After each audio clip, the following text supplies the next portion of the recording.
Hi everyone, मैं हूं दhanbirr कुमार और आप सबके स्वागत करता हूं अपने YouTube चैनल पर। तो फ्रेंड्स, आज मैं बात करने वाला हूं कि अपने YouTube चैनल को शॉर्ट्स में कैसे ला सकते हैं। तो फ्रेंड्स, अक्सर क्या होता है, अगर हम किसी का YouTube चैनल सर्च करते हैं तो कुछ और ही आ जाता है, चैनल कहीं और है और सामने कुछ और ही आ जाता है। तो ऐसे होता है अक्सर इसके साथ। तो फ्रेंड्स, अगर आप नया चैनल क्रिएट करते हैं तो कुछ ऐसा नाम रखें, यूनिक रखें कि आज तक किसी ने लिखा ना हो और किसी ने यूज ना किया हो। तो फ्रेंड्स, एक रीज़न यही है कि आपका चैनल सर्च इंजन में ऊपर नहीं आता है। तो मैं अभी बताऊंगा इस वीडियो में कि अपने चैनल को सर्च इंजन में कैसे लाएं। जैसे कि मैं अपना चैनल सर्च करता हूँ यूट्यूब पे, तो मैं देखता हूँ सर्च करके मेरा चैनल सबसे ऊपर आता है, कहाँ आता है, तो इसी वीडियो में बताऊँगा। तो चलिए वीडियो को देख लेते हैं और सीख लेते हैं। तो सबसे पहले चलेंगे हम अपने यूट्यूब में अपना चैनल सर्च करके देखते हैं। तो वीडियो को लास्ट तक बने रहिएगा और चैनल पर नए आए हो तो चैनल को सब्सक्राइब कर लो, साथ में बेल आइकन को प्रेस कर दो लेटेस्ट अपडेट वीडियो सबसे पहले देखने के लिए। तो भाई का चैनल है यार, सपोर्ट करो। मैं हाल ही में नया चैनल क्रिएट किया हूँ, तो आप लोग की सपोर्ट की ज़रूरत है। तो चलिए वीडियो को स्टार्ट करता हूँ। चलिए फ्रेंड्स, चलते हैं हम यूट्यूब में और यूट्यूब में सर्च करके देखते हैं मेरा चैनल सबसे ऊपर आता है या नहीं आता है। तो चलिए वीडियो को देख लेते हैं। तो लिखते हैं DHANPIRR और DEY, डे लिख देते हैं।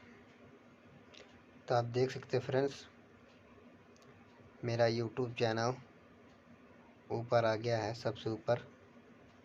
Subscribe now. तो I hope guys latest video सबसे पहले आपको ये वीडियो पसंद आएगा। तो चलिए वीडियो को देख लेते हैं और सीख लेते हैं कैसे टैक्स लगाना है। तो चलिए वीडियो को लास्ट तक देखिए और चलिए स्टार्ट करते हैं।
गाइस, आपको वीडियो पसंद आया तो प्लीज़ लाइक करो, साथ में कमेंट करो और अपने फ्रेंड के साथ वीडियो को शेयर कर दो। चैनल पर नए हो तो चैनल को सब्सक्राइब करके साथ